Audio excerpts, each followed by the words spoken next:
여러분, 예수님께서 우리 생에 더 귀한 것이 없을 만큼 최고의 존재이심을 정말로 인정하십니까? 돈 많이 준다고 하는데도요, 또 행복하, 명예를 준다고 하는데도 바꾸시지 않겠습니까? 그래서 잘 모르겠어요, 그죠? 말은 다 그렇게 하죠, 우리가. 근데 실제 생활에 있어서 얼마나 예수님으로 충만한지 생각해 보면 부끄러운 것들이 너무나도 많이 있습니다. 찬송가 가사 그대로 우리 안에 예수님이 가장 귀한 분이 되기를 간절히 소원합니다. 기독교가 로마에 들어갔을 때 기독교를 비난하고 욕하는 사람들이 숱하게 많았습니다. 그래서 철학자들도 기독교를 철학의 관점에서 비방을 했습니다. 또 그런가 하면 사회적인 편견과 오해도 많이 있었습니다. 또 우리가 더 잘 아는 것은 때리기도 하고 가두기도 하고 또 죽이기도 했다, 그런 핍박도 많이 있었습니다. 근데 우리 선배들은 그 여러 가지 것에 대해서 그 나름대로 대응을 했습니다. 때리면 맞고, 끌어다 가두면 기쁨으로 갇히고, 심지어 원형 경기장 같은 데 끌어내서 죽이면 예수님의 뒤를 따르는 줄로 믿고 기쁨으로 순교의 길을 가셨습니다. 그리고 사회적인 여러 가지 비난과 오해들이 있었는데 그것들에 대해서는 적극적으로 우리가 그런 사람들이 아닙니다 라고 논리적인 변명을 하기도 하고 실제 생활 속에서 변호하기도 했습니다. 사람들은 예수님을 믿는 사람들을 형편없는 존재라고 욕을 많이 했지만, 기독교인들은 진실하고 또 서로 사랑하고 불쌍한 사람을 도와주고 또 덕이 되도록 정직하게 살고, 이런 여러 가지 방법을 통해서 욕하는 자들의 입을 막아버린 것을 우리가 알고 있습니다. 또 철학자들의 여러 가지 논쟁에 대해서는 학식이 많은 기독교인들이 철학자들의 맞설 만한 논지를 개발해서 예수님의 복음이 얼마나 참된 진리가 되는가 하는 것을 또 설명하는 책들을, 글들을 쓰기도 했습니다. 근데 그 당시에 가장 기독교를 지독하게 욕했던 사람 중에 하나는 켈서스 혹은 셀서스라고도 말하는데요, 이 사람이 기독교를 가장 심하게 비방했던 사람 중에 한 사람입니다. 근데 그 사람이 기독교인들을 욕하기 위해서 책을 썼는데 그 책의 이름이 좀 특이해요. 알레데이아 로고스라고 해가지고 참 말씀이라고 번역되는 책을 썼는데, 책 제목과는 다르게 그 내용은 기독교인들을 비난하고 욕하는 것들로 꽉 차 있었습니다. 근데 이 알레데이아 로고스라고 하는 이 셀서스의 책은 다 사라져버리고 지금 우리에게 전해지는 게 없습니다. 그런데 나중에 3세기에서 4세기에 살았던 알렉산드리아의 오리게네스라고 하는 유명한 교부가 계셨는데, 그분께서 기독교 저술들을 많이 쓰셨거든요. 근데 그분의 저술들 속에 보면 옛날에 셀서스라는 사람이 있어가지고 알레데이아 로고스라는 책을 썼는데, 그 사람이 그 책 속에서 기독교를 이렇게 욕했다 하면서 인용하는 대목이 나옵니다. 그래서 우리는 이 켈서스가 쓴 알레데이아 로고스라는 책은 전해지지 않지만 오리게네스의 저술을 통해서 간접적으로 이 셀서스 혹은 켈서스라는 사람이 기독교를 얼마나 지독하게 비난했던 사람인가를 이제 알게 됐습니다. 여러분, 이 사람이 기독교를 심하게 욕하고 비난하고, 여러분들께서도 몇 차례 들으신 적이 있겠습니다마는 예수님을 동정녀 탄생에서 태어나셨다는 걸 인정하지 않고 로마 군인과 마리아가 불륜 관계를 맺어서 낳은 사생아라고 욕하기도 했던 사람이 바로 이 사람이거든요. 그런데 그 켈서스의 기독교인들을 비난하는 말 가운데 이런 대목이 나옵니다. 예수쟁이들은 아는 게 예수밖에 없다. 그래서 모여 앉으면 혹은 흩어져 다니면 밤낮 예수 얘기만 한다. 이런 얘기가 나옵니다. 여러분, 이건 칭찬하는 말이 아니고 욕하는 말입니다. 예수쟁이라는 말은 존경한 뜻으로 말하는 건 아닙니다. 우리나라 상황에서도 예수쟁이, 이 쟁이가 붙는다고 하는 것은 좀 낮춰 부르는 말이라는 거 여러분 알죠? 뭐 대장장이, 이것도 대장 일을 하는 사람을 그 풀무질 일을 하는 사람을 존경해서 하는 뜻이 아니고, 이 장의를 붙이는 거는 좀 한참 이렇게 천하게 깔보는 표현 아닙니까? 예수쟁이 하는 말도 기독교인들을 높여서 하는 말이 아니라는 거 우리 알고 있습니다. 그들은 욕한다고 예수쟁이라고 말하죠.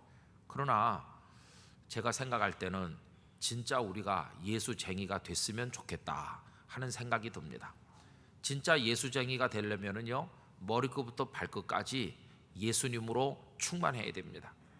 그런 의미의 오리지널 원조 예수쟁이가 계셨는데, 그분이 다름 아닌 최봉성 목사님, 우리가 흔히 최권능 목사님이라고 부르는 그 목사님은 원조 예수쟁이가 아닌가 하는 생각이 들었습니다. 왜냐하면 누가 뭐라고 하기만 하면 예수천당 이렇게 튀어나왔거든요. 누가 때려도 예수천당, 누가 고문을 해도 예수천당, 누가 뭐라고 해도 예수님 외에는 우리를 천국으로 인도해 가는 분이 없음을 그분이 얼마나 많이 말했는지, 그분에게는 예수천당 하는 게 별명처럼 따라다니고 있습니다. 이 셀서스가 기독교인들을 비난하면서 하는 말이, 예수쟁이들은 아는 게 예수님밖에 없다는 겁니다. 그래서 모여 앉든지 흩어져 다닐 때 밤낮 예수 얘기만 하고 다닌다. 그런데 여러분, 그게 오늘 와서 그가 그렇게 기독교인들을 욕하면서 했던 그 말이 욕으로 들리는 것이 아니라, 정말 나도 그렇게 할 수 있었으면 하는 마음으로 그 글귀를 받아들이게 되는 것은 어찌미겠습니까? 저는 우리들도 예수님으로 충만하기를 바랍니다. 예수님 얘기를 하는 사람이 됐으면 좋겠습니다. 쓸데없고 너절한 세상 얘기하지 말고 예수님을 밤낮 이야기하는 사람, 문자 그대로 예수쟁이가 돼야 되리라 생각을 하는 것입니다. 여러분, 성경이 우리에게 무엇을 증언해 줍니까? 성경은 다양한 역사와 또 그 인물들을 우리에게 보여주지만, 성경을 우리에게 주신 근본적인 목적은 다른 데 있는 게 아니라 예수님께서 어떤 분이신가를 분명히 알고 믿어서 영원한 생명의 구원에 우리를 인도하도록 하기 위한 것이 성경을 주신 목적입니다. 그래서 여러분, 요한복음 20장 31절에 보면, 유인물에는 써드리지 못했는데 다음과 같은 말씀이 나옵니다. 요한복음 20장 31절, 오직 이것을 기록함은 너희로 예수께서 하나님의 아들 그리스도이심을 믿게 하려 함이요, 또 너희로 믿고 그 이름을 힘입어 생명을 얻게 하려 함이니라. 이것을 기록해서 너희로 하여금 읽게 하는 목적은 다른 데 있는 것이 아니라, 예수님께서 하나님의 아들 그리스도 메시아 우리의 구원자이심을 믿게 해서, 그래서 그 믿음을 가지고 영원한 생명에 들어가도록 하기 위해서 이걸 너희들에게 주는 것이다, 이렇게 말씀하거든요. 그러니까 여러분, 우리가 성경을 읽는 목적은 성경 속에서 누굴 만나야 되겠습니까? 우리의 구주이신 예수님을 만나야 되는 것이죠. 그래서 어거스틴도 그렇고 마틴 루터도 그렇고 칼빈 선생께서도 그렇고, 또 최근에는 20세기 최대 신학자라고 말하는 칼 바르트 같은 분도 그렇고, 성경을 들여다보는 렌즈가 뭐냐? 예수님이시다. 성경 해석의 원리 중에 가장 중요한 게 뭐냐? 그리스도 중심적 해석이다. 그래서 예수님을 중심으로 성경을 들여다봐야 성경을 오해하지 않고 그 본래 메시지를 발견할 수 있다고 가르치게 된 것입니다. 그래서 여러분, 복음의 핵심은 예수님이십니다. 예수 그리스도, 그분을 빼면 복음에 남는 게 아무것도 없습니다. 우리는 껍데기만 가지고 있는 것에 불과하게 될 것입니다. 그래서 우리가 기독교인이 돼서 신앙생활을 한다고 할 때 그 엑기스가 바로 예수 그리스도 그분이신 것입니다. 오늘 이 읽은 말씀은 이제 베드로 사도께서 오순절에 모인 흩어져 있던 수많은 유대인 순례자들 앞에서 예수님을 이야기하는 겁니다. 근데 오늘 읽은 이 본문 몇 절 말씀 속에 예수님을 그들에게 증언해 주는 이야기가 나와 있는 것을 볼 수가 있습니다. 그럼 여러분, 예수님께서 하나님의 아들이시고 우리의 메시아 구원자라고 하는 것을 도대체 누가 어떤 차원에서 증거하고 증언하는지를 한번 우리 보도록 하겠습니다. 유인물에 정리를 해놨는데요. 1번, 복음의 핵심은 예수 그리스도이시다. 그런데 이 사실을 누가 증언합니까? 괄호 1번, 하나님께서 증언하신다. 여러분 22절 베드로의 말씀 다 같이 읽어보겠습니다. 이스라엘 사람들아 이 말을 들으라. 너희도 아는 바와 같이 하나님께서 나사렛 예수로 큰 권능과 기사와 표적을 너희 가운데서 베푸사 너희 앞에서 그를 증언하셨느니라. 아멘. 제가 거기다가 이제 줄을 거는 부분이 있죠. 줄 거는 부분만 다시 읽어보면 이렇습니다.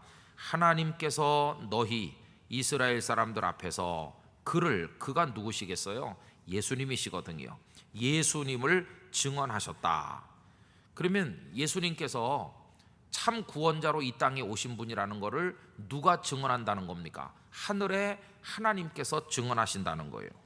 여러분 그 말씀이 어디 나오느냐 하면 그 밑에 참고 성경 구절로 내려가서 요한복음 5장 36절 37절이 적혀 있죠. 거기서 37절을 다 같이 읽어보실까요? 또한 나를 보내신 아버지께서 친히 나를 위하여 증언하셨느니라. 오늘 22절에서 베드로 사도께서 하나님 아버지께서 독생자 예수님을 증언한다 이렇게 했는데, 이 요한복음 5장은 예수님 당신께서 직접 하신 말씀이시거든요. 근데 예수님께서 뭐라고 말씀하시느냐 하면은 나를 이 세상에 보내신 아버지, 성부 아버지 하나님께서 나를 증언하신다는 거예요. 그러니까 하늘의 하나님께서 이 땅에 있는 우리들에게 알려주려고 하시는 핵심 메시지가 뭐라는 겁니까? 저 예수는 내가 너희들에게 보낸 너희들의 구주다. 이걸 너희들이 알아라. 이걸 하나님께서 증언하신다는 거예요. 그럼 여러분, 하나님 아버지께서 예수님을 인생들에게 증언해 주시는 대목이 성경에 어디 나옵니까? 예수님께서 요단강에서 세례 요한에게 세례를 받고 올라오실 때 성령이 비둘기같이 예수님 위에 임하면서 하늘에서 음성이 들리는데 그 음성의 주인이 누구십니까? 하나님이시잖아요.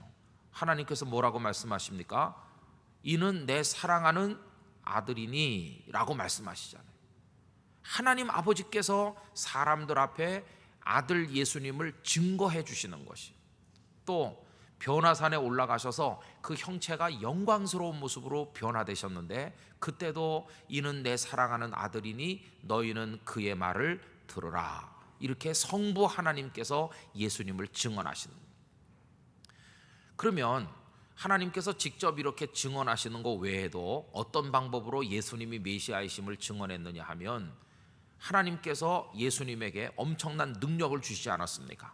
그 예수님 세상에 계실 때 그 능력을 행하셨고 많은 기사와 이적을 행하시지 않았습니까? 사람들이 죽은 자가 살아나고 귀신이 쫓겨나가고 병든 자가 고침받고 말씀이 능력있게 선포되는 것을 보고 들으면서 깜짝 놀랐지 않았습니까? 그럼 이 능력과 기사와 표적이 뭘 말해주는 겁니까? 바로 이분이 구세주이시다 하는 것을 증언해 준다는 겁니다. 그래서 방금 읽었던 22절을 다시 한번 보십시오. 이스라엘 사람들아 이 말을 들으라. 너희도 아는 바와 같이 하나님께서 나사렛 예수님으로 큰 권능과 기사와 표적을 너희 가운데서 베푸셔서 그 권능과 기사와 표적을 통해서 너희 앞에서 그분이 구주라고 하는 사실을 증언하셨다, 이런 얘기거든요. 그럼 그 밑에 참고 성경 구절로 내려와서 요한복음 5장 36절 다 같이 읽어보겠습니다. 내게는 요한의 증거보다 더 큰 증거가 있으니 아버지께서 내게 주사 이루게 하시는 역사, 곧 내가 하는 그 역사가 아버지께서 나를 보내신 것을 나를 위하여 증언하는 것이요. 아멘. 세례 요한도 예수님을 증언했죠. 이분이 바로 구원자이시다 이렇게 증언했지만, 요한이 증언한 것보다 훨씬 더 효과 있고 분명한 증언이 있는데, 내가 하는 역사가 내가 메시아라는 걸 증언한다는 거예요. 예수님이 하신 역사가 뭡니까? 방금 전에 말씀드린 것처럼 병든 자를 고치셨고, 귀신 들린 자를 온전케 하셨고, 죽은 자를 살려내셨고, 말씀을 선포하셨잖아요. 예수님 당신께서 하시는 이 일을 너희들이 똑똑히 보면 내가 구원자라는 걸 너희들이 알 수 있을 것이다 하는 얘기입니다. 여러분, 다 죽이는 세상에 예수님은 살리셨습니다. 병들게 만드는 세상에 예수님은 고치셨습니다. 다 귀신 들린 자처럼 정신 못 차리게 만드는 세상에서 예수님은 귀신을 쫓아내시고 온전케 하셨습니다. 그리고 쓸데없는 거짓 진리가 선포되는 세상에서 예수님은 참 생명의 진리를 가르치시지 않으셨습니까? 그러니 이런 분이 그동안 누가 있었나? 이분을 너희들이 보고 이분이 하는 일을 너희들이 본다면 이분이 진정한 메시아라는 걸 너희들이 알 수 있을 것이다, 그런 얘기입니다. 그래서 여러분, 예수님이 참된 구세주심을 성부 하나님께서도 증언하시고 예수님께서 하시는 일들도 예수님을 증언해 준다 하는 겁니다. 그 다음에 그 밑으로 또 내려가 볼까요? 두 번째로, 예수님이 구주이심을 누가 또 증언합니까? 사도들 자신도 그 증인이라는 겁니다. 32절 다 같이 읽어봅시다. 이 예수를 하나님이 살리신지라 우리가 다 이 일의 증인이로다. 할렐루야. 여러분, 여기 우리가 누구겠어요? 이 말씀을 전하고 계시는 베드로, 야고보, 요한 사도들, 이 다락방에서 성령의 충만함을 받았던 그 그리스도인들이 전부 여기 우리죠. 우리가 바로 이 일, 예수님의 죽으심과 부활, 예수님에 대한 증인이다. 여러분, 이 말씀을 읽으면 팍 떠오르는 성경 구절이 있어야 되죠. 사도행전 1장 8절, 오직 성령이 너에게 임하시면 너희가 권능을 받고 예루살렘과 온 유대와 사마리아와 땅끝까지 이르러, 그 다음에 뭐라고 했나요? 내 증인이 되리라 하시니라. 그때 내가 누구십니까? 예수님이시잖아요. 예수님. 베드로야, 야고보야, 요한아, 이제 너희들이 성령을 받을 것이다. 성령께서 너에게 임하실 거야. 그러면 너희들이 권능을 받을 거야. 그럼 너희들이 여기 예루살렘에서만 할 게 아니야. 유대를 넘고 사마리아를 뛰어넘어 너희들은 땅끝까지 가서 증인이 될 거다. 누구의 증인? 나의 증인이 될 거다. 그러니까 이 사도들의 첫 번째 사명은 예수님의 증인이 되는 거예요. 예수님의 증인. 그러니까 베드로가 성령에 충만하시고요, 능력이 대단해도 베드로가 베드로 자신을 선전해 가지고는 안 되는 것이. 베드로는 철저히 사람들에게 누구를 보여줘야 될까요? 예수님을 보여주는 증인이 돼야 되는 것이. 근데 사도들은 이거 잊어버리지 않았습니까? 잊어버리지 않았어요. 그래서 방금 여기서도 뭐라고 얘기합니까? 32절에 우리가 다 이 일의 증인이다. 우리는 예수님께서 부활하셨다는 사실을 당신들에게 증명해 줄 수 있는 증인으로 오늘 여기 있는 겁니다. 이렇게 말하는 거죠. 사람이 교만해지면요, 자기 증인이 될 수가 있습니다. 예컨대 사람들이 박수를 많이 보내고 대단한 목사님이셔 이렇게 하다 보면 그 목사님이 교만해지면 당신 자랑을 하기가 쉽습니다. 목사님이 자신의 증인이 되는 거예요. 예수님의 증인이 아니고. 그럼 그게 잘못되는 것이. 여러분, 아무리 우리가 대단한 성공을 거두고 사람들이 우리를 향해 칭찬한다 할지라도 우리는 절대 잊으면 안 됩니다. 주께서 우리를 부르신 것은 주님을 증거하도록 하는데 목적이 있는 것이지 내 자랑하라고 우리 자신을 떠버리라고 우리를 부르신 것은 아니라는 사실을 잊어서는 안 될 것입니다. 자, 그래서 첫째로 누가 예수님을 증거하신다고요? 성부 하나님께서.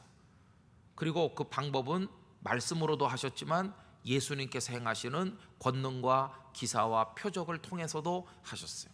근데 두 번째로 예수님을 증거하는 증인이 누굽니까? 사도들. 사도들도 증인이고. 그 다음에 여기 지금 누구를 끌어들이고 있느냐 하면 베드로 사도께서 다윗도 예수님의 증인이다. 이렇게 지금 말하는 게 오늘 이 설교의 중심입니다. 다윗도 예수님의 증인이다. 그래서 그 유인물 3번, 다윗도 이미 구약시대 때 예수님을 증거했다는 겁니다. 저는 오늘 이 말씀을 쭉 또 읽고 또 읽으면서 베드로 사도의 성경 실력에 대해서 다시 한번 놀라지 않을 수 없어요. 지난번에 우리 생각한 것처럼 그 예수님의 제자들이 다락방에서 성령 충만을 받고 방언을 하니까 거기 있던 사람들이 뭐라고 오해를 했습니까? 새술에 취했다 이렇게 오해를 했잖아요. 그랬더니 베드로 사도께서 우리가 지금 오전 9시인데 무슨 술에 취했겠느냐, 우리가 술에 취한 게 아니고 이 일이 어떻게 된 것인지 내가 알게 해주겠다 하면서 설명을 시작하는데 구약 성경 어디를 인용하셨죠? 요엘서 2장에 있는 말씀을 인용하면서 내가 모든 육체에 내 영을 부어주고 남종과 여종 자유인이 아닌 종에게까지도 내가 내 영을 부어주어서 그 꿈을 꾸게 하고 환상을 보게 하고 쭉 나왔잖아요. 그때도 이 베드로 사도는 구약 성경 요엘서를 인용하는 실력이 있었어요. 그런데 여기는 다윗이 하나님을 찬송하면서 지었던 시편들을 인용하면서 너희들이 그렇게 존경에 맞지 않는 다윗도 예수님을 증거했다, 이렇게 지금 다윗의 그 시편을 인용하고 있거든요. 야, 베드로 사도께서요, 우리는 뭐 배운 게 없어 무식해 이렇게 말할 때가 있지만은 성경을 아주 깊이 알고 있었다는 것을 깨닫게 됩니다. 여러분, 요엘서 말씀을 베드로가 바로 인용하잖아. 이게 보통 실력입니까? 우리 중에 대부분의 사람들은요, 여러분 오늘 본문이 요엘서입니다 그러면 설교 끝날 때까지 못 찾는 사람이 있습니다. 요엘서가 어디 붙어 있는지. 시편이 전부 150편이 있는데 다윗의 시편에 무슨 말씀이 있는지 우리가 다 알고 있습니까? 우리 잘 모릅니다. 펴놓고 읽을 때는 아 그렇지, 그저 기껏 아는 게 시편 23편 여호와는 나의 목자시니 뭐 그런 거 몇 개 좀 아는 거지. 이렇게 구석구석 있는 다윗의 시편을 알고 그 다음에 적재적소에 그 다윗의 시편 내용을 인용을 해서 말씀을 선포할 수 있을 정도로 우리가 성경에 대해서 능수능란한가 이렇게 물어보면 참 우리는 창피합니다.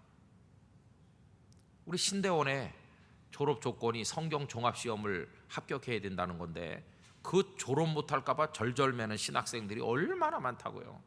그게 무슨 100점 만점에 100점 맞아야 되는 것도 아니고 저희 때는 한 60점만 맞으면 졸업시켜주는데 그것 때문에 졸업이 위협받는 신학생이 많아요.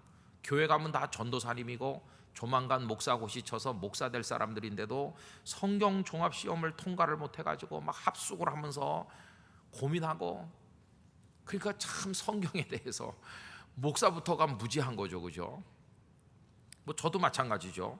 언젠가 어떤 교인이 저보고 갑자기 물어보는 거, 목사님 어떤 성경 말씀이 성경 어디 나오죠? 아 갑자기 옆구리를 찔리니까 생각이 안 나는 거, 잘 모르겠는데요. 그리고 나중에 가만히 생각해 보니까 그분이 얼마나 실망했을까. 김은성 목사가 어떤 성경 말씀이 어디 있는지도 모르더라.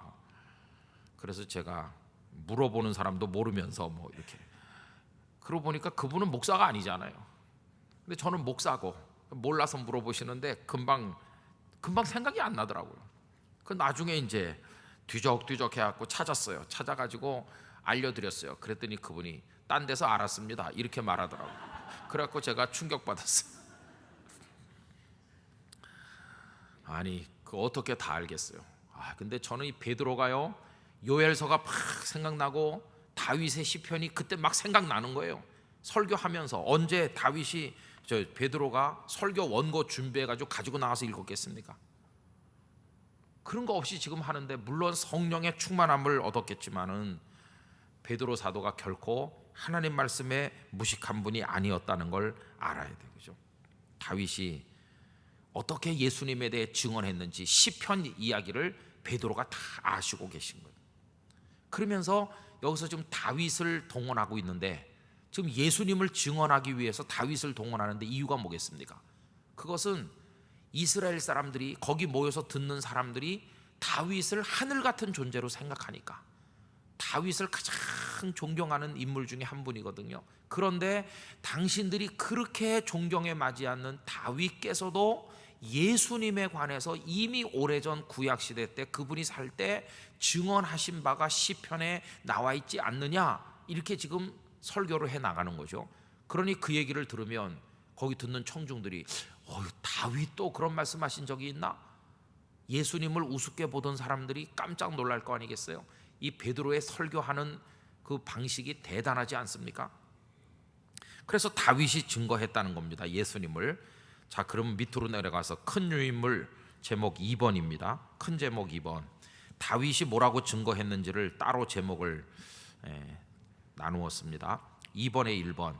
다윗이 예수님의 뭘 증거했는가? 예수님의 십자가 죽음과 부활에 대해서 다윗도 증거하셨어요.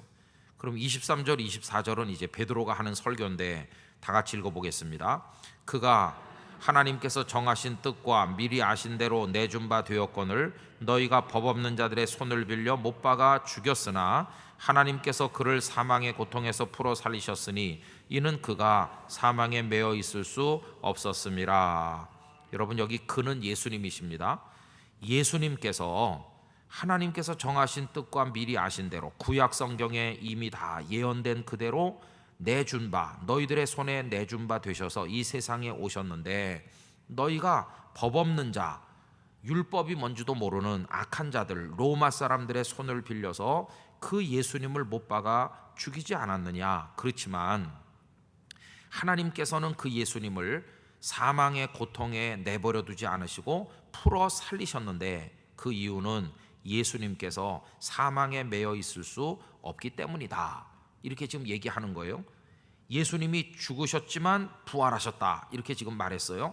그래 놓고 다윗이 예수님의 부활과 이 생명에 관해서 뭐라고 증거했는지를 인용하는 겁니다. 그 밑에 쭉 내려가 보면 다윗의 증거, 그게 오늘 본문 25절로 28절까지 나오는데요. 이게 구약 어디서 인용한 거냐 하면 제가 거기 써드렸죠. 시편 16편 8절로 11절에서 인용하고 있는 겁니다. 25절로 28절까지 다 같이 읽어보겠습니다. 다윗이 그를 가리켜 이르되 내가 항상 내 앞에 계신 주를 배웠으며 나로 요동하지 않게 하기 위하여 그가 내 우편에 계시도다. 그러므로 내 마음이 기뻐하였고 내 혀도 즐거워하였으며 육체도 희망에 거하리니 이는 내 영혼을 음부에 버리지 아니하시며 주의 거룩한 자로 썩음을 당하지 않게 하실 것이미로다. 주께서 생명의 길을 내게 보이셨으니 주 앞에서 내게 기쁨이 충만하게 하시리로다 하였으므로. 요 말씀이 어디서 따왔다고요? 시편 16편 8절에서 11절에서 인용한 거예요. 그럼 다시 보세요. 25절. 제가 여러분들의 이해를 도와드리기 위해서 괄호 안에 몇 개를 써놨죠. 다윗이 뭐라고 말했느냐? 이렇게 말했다. 그를 가리켜 이르되, 다윗이, 이 그가 다윗 자신을 말하는 게 아닙니다. 그가 누구라고요? 예수님. 다윗이 예수님을 가리켜서 다음과 같이 말했다. 예수님의 말씀이 거기서부터 시작됩니다. 내가, 이 예수님의 하시는 얘기라는 거예요. 내가 항상 내 앞에 계신 주를 배웠으며 할 때 주가 누굽니까? 성부 하나님을 뵙는다는 거예요. 예수님께서, 성자 예수님께서 내가 항상 내 앞에 계신 성부 하나님을 배웠으며 나 예수로 요동하지 않게 하기 위하여 그 내 성부 하나님 아버지께서 내 우편에 계시도다. 그러므로 내 마음이, 여기 내가 예수님을 말해요. 내 마음이 기뻐하였고 내 혀도 즐거워하였으며 육체도 희망에 거하리니 이는 내 영혼을 음부에 버리지 아니하시며. 십자가에 죽으셨는데 버리지 않으신다는 거예요. 주의 거룩한 자가 누굽니까? 예수님이시죠. 예수님으로 썩음을 당하지 않게 하신다는 거예요. 부활하게 하신다는 거예요. 그래서 28절, 주께서, 이 주는 또 누구겠어요? 성부 하나님이시죠. 성부 아버지 하나님께서 생명의 길을 내게, 여기 내는 예수님이시죠. 성자인 내게 보이셨으니 주 앞에서, 성부 하나님 앞에서 내게, 성자 예수님에게 기쁨이 충만하게 하시리로다 하였으므로. 그러니까 지금 시편 16편 8절에서 11절까지 나오는 이 말씀은 다윗 자신을 두고 하는 얘기가 아니에요. 다윗이 이때 하나님의 영감에 사로잡혀서, 성령에 사로잡혀 가지고 지금 누구에 대해서 증언하고 있는 겁니까? 성자 예수님에 관해서 증언하고 있는 것이에요. 성자 예수님. 그럼 여러분, 그 27절에 무슨 얘기가 나옵니까? 주의 거룩한 자로 썩음을 당하지 않게 한다는 게 뭡니까? 죽어서 무덤에 그냥 썩어버리도록 놔두지 않는다, 그런 말이죠. 그럼 어떤 분들은 이게 다윗 자신을 두고 하는 말인 줄로 착각하는 분이 있는데, 이게 다윗 자신을 두고 하는 말이 아니라는 증거가 바로 그 다음에 나오고 있어요. 그 밑에 선지자 다윗의 무덤 해가지고 29절로 내려가 보실까요? 29절 다 같이 읽어보겠습니다. 형제들아, 내가 조상 다윗에 대하여 담대히 말할 수 있노니 다윗이 죽어 장사되어 그 묘가 오늘까지 우리 중에 있도다. 이게 무슨 얘기입니까? 여러분, 다윗은 우리가 그렇게 존경하는 우리의 조상이긴 하지만 그분이 돌아가셔서 장례 지내져 가지고 다윗의 무덤이 지금 여기 있지 않느냐 이런 얘기입니다. 그럼 여러분, 거룩한 자로 썩음을 당하도록 내버려 두지 않으시고 부활시킬 거라는 그 얘기가 다윗을 두고 한 얘기라면 다윗의 무덤이 있어야 됩니까 없어야 됩니까? 없어야 되죠. 다윗이 부활해 가지고 없어야 되죠. 근데 다윗의 무덤은 베드로가 설교하실 때 그들이 다 아는 곳에 있는 겁니다. 다윗은 부활하지 않았어요. 그러면 시편 16편에서 주의 거룩한 자로 썩음을 당하지 않게 한다는 얘기는 다윗을 두고 한 얘기가 아니라는 걸 알 수 있잖아요. 이거 누굴 두고 하신 얘기입니까? 장차 오실 하나님의 아드님 예수님을 두고 다윗이 성령에 사로잡혀서 했던 예언의 말씀이라는 걸 알 수 있어요. 그럼 다윗이 왕인데 정치하는 사람인데 어떻게 이렇게 영감 있는 예언을 할 수 있느냐? 다윗이 선지자였다는 겁니다. 30절, 다윗은 선지자였다. 하나님의 성령에 감동받아서 예수님이 부활하실 것을 벌써 오래전에 증언한 선지자였다. 하나님이 이미 맹세하사 그 자손 중에서, 여러분 예수님은 형식적으로는 누구의 자손으로 되어 있습니까? 다윗의 자손으로 되어 있잖아요. 그 자손 중에서 한 사람, 이게 누굴 말하는 거겠어요? 예수님을 그 위에 왕의 자리에 앉게 하리라 하심을 다윗이 이미 알고 있었다는 거예요. 31절, 그리고 성령 안에서 그 놀라운 사실을 어떻게 했다고요? 미리 보았다는 것이. 다윗은 언제 살았던 분이십니까? 예수님보다 1000년 전에 살았어요. 예수님보다 1000년 전에. 그런데 그 다윗이 하나님의 성령에 사로잡혀서 하나님의 아드님이 자기 그 다윗의 후손인 형식을 통해 이 세상에 오시는데 그분이 썩음을 당하지 않도록 성부 하나님께서 부활시키실 것이고 그분을 높은 자리에 앉힐 거라는 걸 다윗이 이미 영으로 다 보고 알아가지고 예언처럼 시편을 지었는데 그게 시편 16편이다 하는 것입니다. 그래서 31절, 다윗이 그걸 다 성령 안에서 미리 보았기 때문에 그리스도의 부활을 말한 거다. 그리스도의 부활, 다윗의 부활이 아닌 그리스도의 부활을 말하되 예수님께서 음부에 버림이 되지 않고 예수님의 육신이 썩음을 당하지 아니하리라고 다 이미 예언하지 않았느냐. 그러니 이게 무슨 말이겠어요? 여러분 잘 들어보세요. 당신들이 그렇게 존경하는 다윗께서도 이미 당신들이 십자가에 못 박아 죽인 그 예수님이 부활할 거라는 걸 당신들은 존경하는 그 다윗도 이미 말했어요. 지금 이 얘기를 하는 것이죠. 이 얘기를 듣는 사람들이 얼마나 놀랬겠습니까? 야, 정말 그렇구나. 우리가 존경하는 다윗이 벌써 예수님이 이 땅에 오기 1000년 전에 그 예수님이 부활할 걸 벌써 말했구나. 우리가 늘 시편을 읽으면서 왜 그걸 몰랐을까? 이렇게 깨달아졌겠죠. 여러분, 다윗이 예수님에 대해 증언한 것은 예수님의 부활과 이것에 관한 것만이 아닙니다. 그 다음 괄호 2번으로 가보면 다윗은요, 예수님의 승천하셔서 영광 받으실 것에 대해서도 증거를 했어요. 33절 다 같이 읽어봅니다.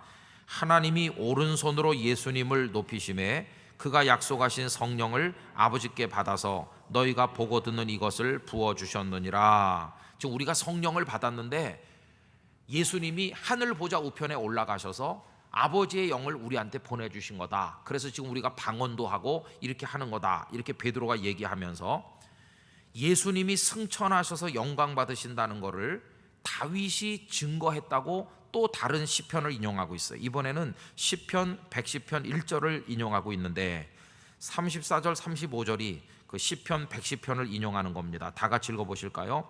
다윗은 하늘에 올라가지 못하였으나 친히 말하여 이르되 주께서 내 주에게 말씀하시기를 내가 네 원수로 네 발등상이 되게 하기까지 너는 내 우편에 앉아 있으라 하셨도다 하였으니. 여기 어디서 인용하는 거라고요? 시편 110편 1절에서. 거기도 제가 괄호 안에 이해를 돕기 위해 적어드렸어요. 여러분, 다윗은 하늘에 올라갔습니까? 못 갔습니까? 그는 못 간 사람입니다. 아까도 말씀드린 것처럼 다윗은 왕이긴 했지만 우리랑 똑같이 죽어서 무덤 속에 들어가서 그 무덤이 아직도 여기 있을 뿐만 아니라 그 시신이 다 썩어 무덤 안에 있다. 그는 부활한 사람도 아니고 승천한 사람도 아니다. 다윗이 시편 16편에서 110편에서 하는 얘기는 전부 누구를 향한 것이라고요? 예수님을 향한 거다. 그런 얘기입니다. 그런데 그 시편 110편 1절에서 뭐라고 다윗이 말했느냐 하면 주께서 내 주에게 말씀하시기를. 여러분 거기 주가 두 번 나오잖아요. 주. 그러면 앞에 나오는 주는 누굴 가리키는 겁니까? 성부이신 여호와 하나님을 말하는 것이고, 내 주라고 할 때 두 번째 나오는 주는 성자 예수 그리스도를 가리키는 거거든요. 결국 이걸 다른 말로 풀어서 말하면 성부께서 성자에게 말씀하시기를 뭐라고 합니까? 내가 네 원수 사탄으로 네 발등상이 되게 하기까지, 너의 발로 사탄을 밟는 그날이 오도록 하기까지는 너는 어디 앉아 있으라? 내 우편에 앉아 있으라 하셨도다. 그래서 마지막 날 사탄이 다 멸망해서 예수 그리스도의 발 앞에 무릎을 꿇는 그날이 올 때까지 지금 예수님은 승천하셔서 어디 계신 것입니까? 하나님의 영광의 보좌 우편에 지금 앉아 계시는 거예요. 우리가 사도신경에서 하나님 보좌 우편에 앉아 계시다가 저리로서 산 자와 죽은 자를 심판하러 오시리라고 고백하지 않습니까? 이걸 다 누가 지금 증거한다는 겁니까? 다윗이 1000년 전에 벌써 다 증거했다 하는 것입니다. 그러니 이 설교를 듣는 유대인들이 깜짝 놀랐을 것 같아요. 아, 그렇구나. 우리가 성경에 대해서 무식해서 몰랐는데 저 베드로라는 사람의 설교를 들어보니까 우리가 그렇게 존경하는 다윗이 벌써 1000년 전에 하나님의 영에 붙들려서 그 메시아이신 그분이 죽어서 버려지지 않고 부활할 것과 승천해서 하나님 보좌 우편에 영광 얻을 것을 벌써 다 말했구나. 그런데 우리가 이걸 왜 몰랐지? 그리고 우리들이 그 예수님을 십자가에 죽였으니 큰일 났구나. 듣는 사람들의 마음에 찔림이 생기게 되는 거죠.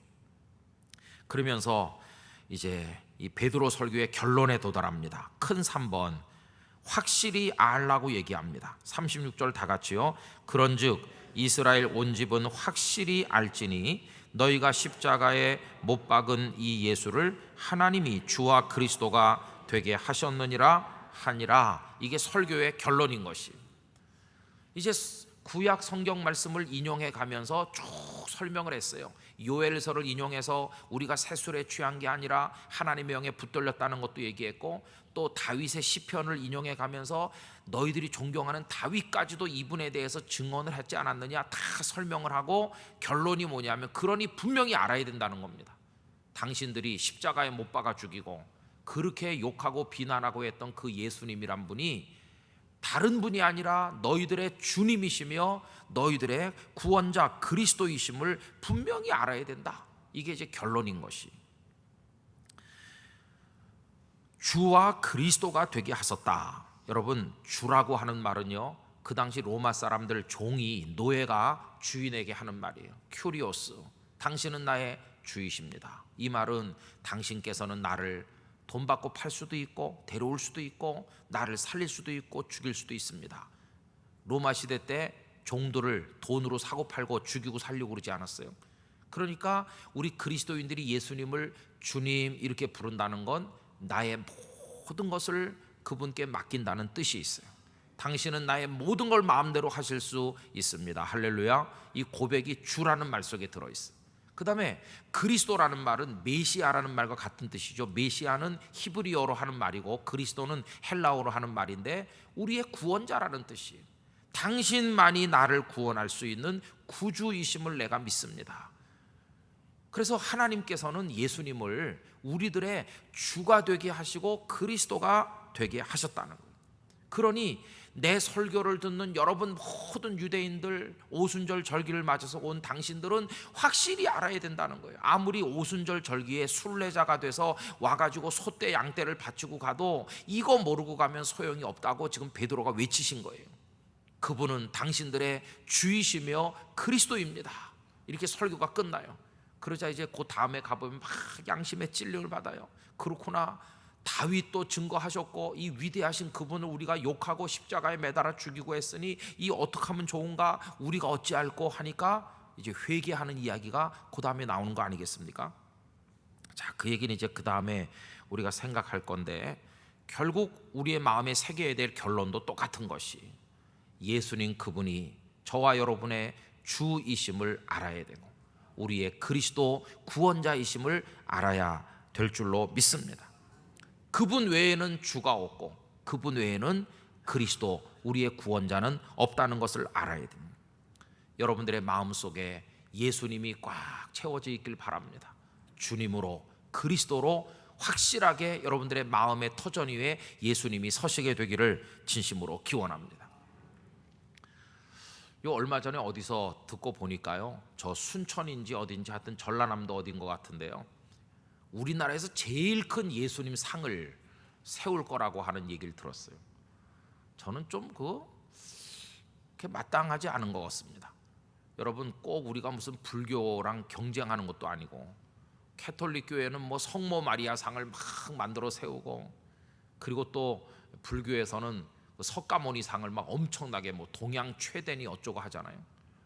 근데 우린 그렇게 안 하는 게 우리의 특징 아닙니까? 하나님께서 구약 성경에서 하나님의 형상을 눈에 보이는 것으로 땅 위에 있는 것이나 땅 아래에 있는 것이나 물속이나 하늘에 있는 어떤 것으로도 만들지 말라고 하시지 않았어요. 그런데 기독교 전통 안에서 물론 성상들을 많이 만들었어요. 예수님 상도 만들고 12제자의 상도 만들어서 예배당 안에 쫙 붙이고 뭐 예배당 건물 지붕에 막 이렇게 하기도 하고, 유럽의 기독교가 그렇게 한 적이 있어요. 그러나 우리 한국 교회 상황에서 예수님의 상을 돌로 만들 건지 뭘로 만들 건지 모르지만 한 50m 이렇게 만들어 세운들, 뭐 그거 세우면 한국 기독교가 부흥하겠어요? 저는 그거 세우는데 드는 돈 저 줬으면 좋겠어요. 그러면 선교하는 데 쓰고 가난한 사람 도와주면 좋을 것 같아요. 쓸데없는 짓을 한다는 생각밖에 안 돼요. 여러분 생각은 어떤지 잘 모르겠습니다. 그런 게 필요하겠습니까? 눈에 보이는 예수님의 상을 아무리 크게 만들어 세운들, 내 마음속에 예수님이 안 계시다면 그게 무슨 소용이 있겠어요? 왜 그런 생각을 하는지 모르겠어요. 여러분, 이번에 브라질에 월드컵이 열려서 화면에서 많이 본 게 있죠. 가보지 못했지만 우리 TV를 통해 많이 봤어요. 브라질의 그 700m가 넘는 산꼭대기에 예수님 상이 이렇게 있는 거 여러분 많이 보셨죠? 그게 유명한 겁니다. 예수상, 브라질에. 그게 700m 넘는 산꼭대기에 그 높이가 몇십 미터 되니까 대단한 거죠. 그런데 여러 해 전에 거기 낙뢰가 떨어졌어요. 번개가 친 거죠. 그런데 그 예수님의 상이 그게 깨져서 떨어지지 아니하고 그대로 건재했다는 거예요. 그래서 브라질 사람들이 막 열광하면서 와, 예수님 상이 건재했다고 떠들어댔다고 그래요. 그러나 여러분, 그게 무슨 의미가 있습니까? 그 예수 상이 우리를 구원합니까? 그 콘크리트로 만든 그게 우리를 구원합니까? 그거는 콘크리트 덩어리에 불과하지. 그 덩어리가 우리를 구원하는 게 아니라 지금은 하나님 보좌 우편에 계시고 영으로 우리 안에 와 계신 그 주님이 우리를 구원하시는 거 아닙니까? 낙뢰가 떨어졌는데도 예수상이 깨지지 않았다는 것 때문에 환호성을 지를 게 아니라, 낙뢰보다 천배만배 무서운 이 세상의 고통과 공격과 이 세상에 아무리 힘든 것들이 우리에게 몰려와도 내 마음에 있는 예수님이 끄떡도 없어야 되는 거 아니겠어요? 그게 중요한 것이지. 저는 그렇게 생각합니다. 우리의 마음에 예수님의 상이 서 있어요. 내가 믿는 예수님, 내가 사랑하는 예수님, 내 마음의 대지에 모시고 살아요.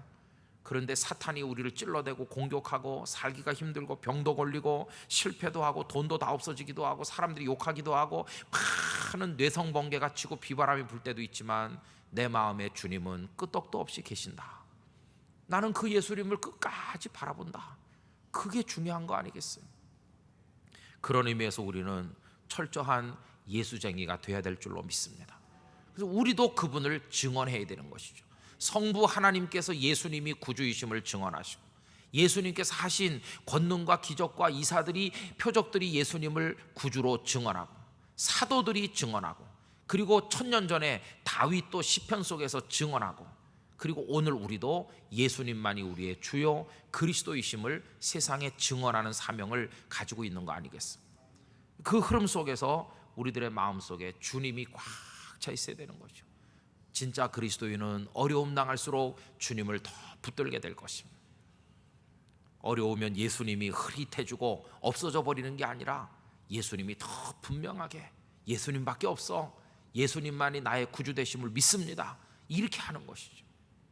여러분, 눈에 보이는 예수님의 상이 중요한 게 아니라 우리 마음에 예수님의 상이 중요한 줄로 믿습니다. 믿음으로 세우는 예수님의 상, 그리고 늘 만나고 늘 교제하고 속삭이고 주님 이렇게 부르면 마음에 거룩한 기쁨이 솟아나도록 우리 속에 역사하시는 살아계신 그 예수님, 그 예수님과 함께 우리의 삶을 살아나가야 될 줄로 믿습니다. 오늘 저녁에 나오신 성도 여러분, 진짜 예수쟁이 되시길 축원합니다. 예수님을 증언하시기 바랍니다. 예수님과 함께 승리하시기를 진심으로 축원합니다.